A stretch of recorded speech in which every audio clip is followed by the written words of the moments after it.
What's going on, fam? We're changing it up today. In today's society, it seems as if we've discarded death. We've tried to hide it, we put it away. Think about what happens when someone dies. We put them in hospice care.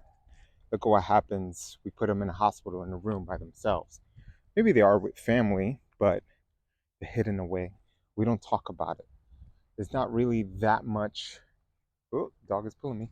It's not discussed in deep sense. Yeah, we know maybe numbers, like most people die from heart disease, and obviously maybe death became more prevalent during COVID, where people were discussing people were dying from COVID or things of that nature. But we here in Western society, at least, we've become come to fear death.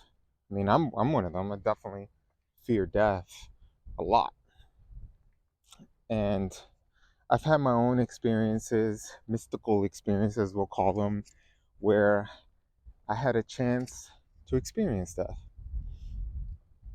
And I had a chance to see the beauty that exists within it and why we must go through that cycle.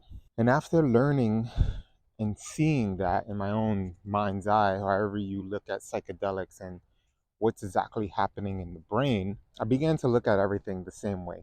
This cycle of life and death that is prevalent across everything we do, across your life in general. Several months ago, I had a relationship I had been in a really long time die. It was, I would consider, a beautiful death. And saying that it's as if our relationship got to live a really old age and die peacefully in its sleep. That's how I'll put it. Because there was no crazy argument, there was no crazy fight or anything. That was just like, we're done kind of thing. It was just like, hey, let's sit, let's talk about this, and how do we feel about this, and this is what's been going on in my mind, that's what's going on in your mind. Okay, it looks like this may not be something that we should continue, and it'll be the best for both of us. And that was it. It was a death in the most beautiful way possible.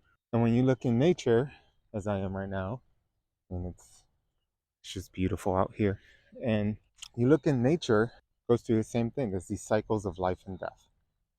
Things need to die in order for things to live.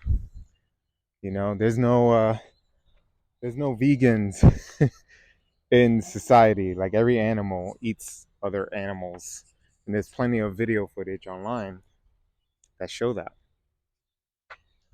You know, plants eat other plants. Roots take up space from other roots and kill other plants off. Everything has its way of life and death. And that's the beauty of life. And when you look at it, even seasons, think about it.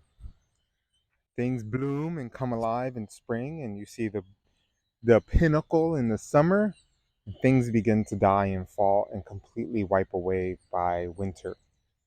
But guess what? Things always come back. And that's the beauty.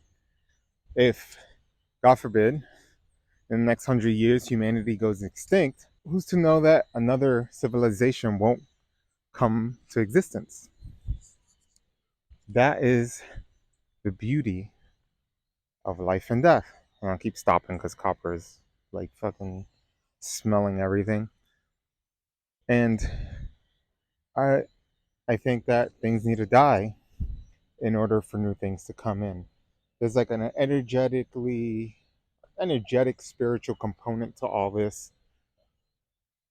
Whether that's, in my own experience, 2023 was I'm calling it the year of death, but the year of rebirth as well. And that is because whether that's losing the relationship, that's getting laid off, that's moving out of the home that I was in, there were really monumental deaths in 2023 for me. And now it's the end of the year, and I'm realizing the rebirth of all this, the rebirth of my own life. So Can't wait to show it in 2024. But look at your life in those ways. Don't ever think that everything is going to last forever, because everything goes through these cycles. And I hope this video helped with your perspective. Until tomorrow, bro. Take care.